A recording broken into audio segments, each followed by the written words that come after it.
What are you here for? I think it's the place to be for a lot of stuff that's going on right now in health tech, and it's really not another event that has pretty much everybody from small to large, and Vegas is a kind of good place to gather.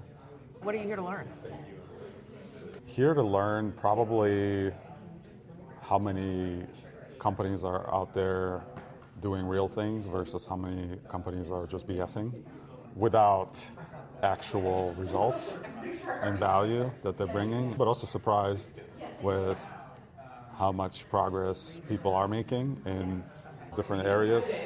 Just talked to Aaron from Databricks, that's my fellow Pittsburgher, and we were reminiscing about how Databricks is jumping all into the AI agentic building ecosystem, and that just shows like how everybody's now table stakes on AI builders. You know, we're seeing companies that have just completely revamped their business models. So, I mean, we've built healthcare on downstream health, right? Yeah. So, I mean, how does this apply for consumers upstream with their health, with what they want? So I think with AI and the ability to get instant information which is how we connected. For you, done it. Yeah, for you as the kind of consumer of healthcare traditionally, I am now able to stand on my own and have a whole suite of tools kind of supporting me, but there's a large learning curve to get there. So I think now the moat is simplifying, getting into the empowered, AI-empowered, agentic ecosystem by people who are not tech savvy. They don't want to put the time to they're not doing Claude code, they're not doing open Claude, but they still want the benefits. Hey, I want to create a solution for my life, for my own experience. And so that's it, right? Because they aren't getting it elsewhere? They're not. And if you think about the traditional healthcare system, we see small things happening. There's a bunch of companies that are in the digital health space. There are companies and vendors that are addressing specific verticals or areas of the industry. But really, patients and providers are kind of on their own to put all these things together. Talking to my friend David Burwell here from UPMC, my colleague that I went to school with, he uses Doximity and Abridge every day. So I would love to get him on for us to talk to him actually. What does he use it for? In pretty much everything. So they're now doing all their charting, all of their clinical notes. It's almost like part of the workflow, right? So administrative,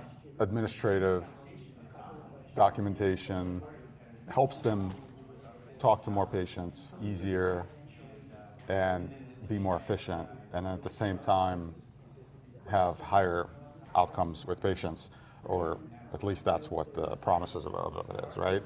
And so as a patient, you don't have access to tools like Abridge or Doximity, so what is the patient doing? You're going to your ChatGPT, you're going to your Anthropic Claude or other tools, and you're asking it all these questions, right?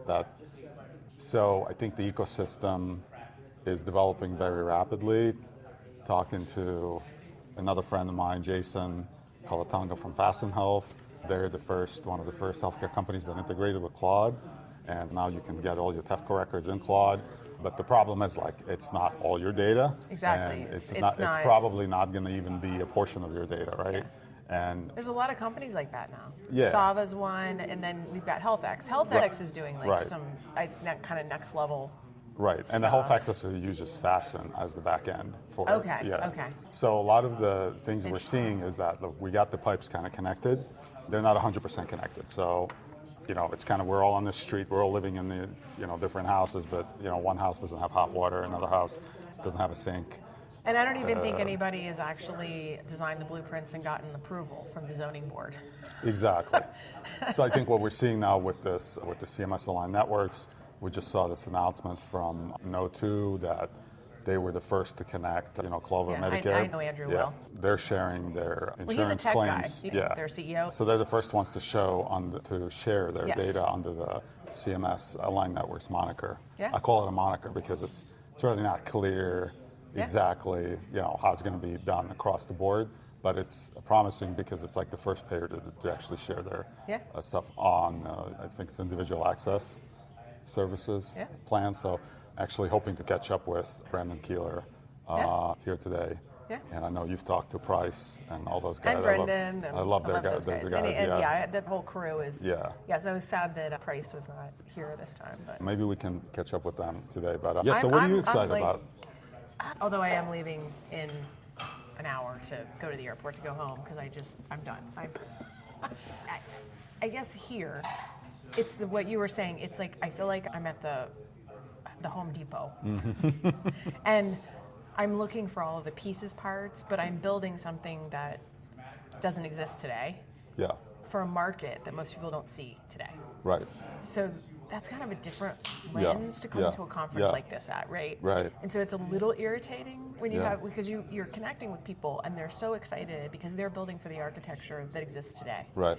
And so they're like really pumped, like to your point, that they think that the healthcare mode is impenetrable. Right. And the acute care model is impenetrable, but the volume of acute care is not impenetrable when consumers are given what they need to move upstream, and food is doing that, and GLP-1s are doing that. Right.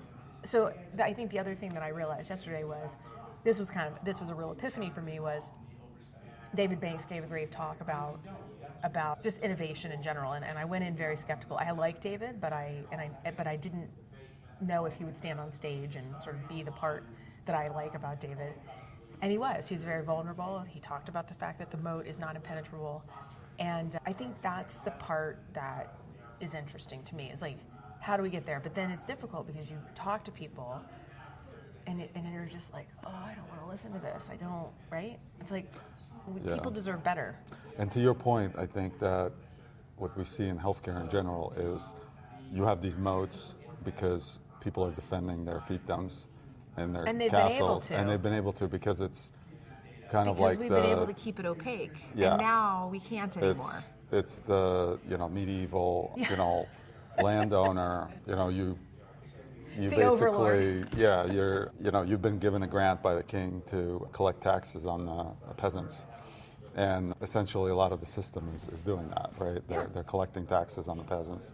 So if you're a health tech company, But the peasants you're have not revolted, evaluated. right? You're not evaluated by the value.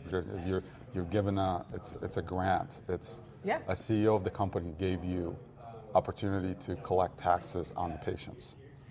Okay. That's a good analogy. Okay. So essentially, what you're seeing is you have companies which will fail to reinvent themselves and fare very well. That is the innovator's dilemma. The patient now has, the pitchforks are being raised by the patients, right? So we're seeing the moats no longer are, capable of protecting those folks, right? So I think we're at that.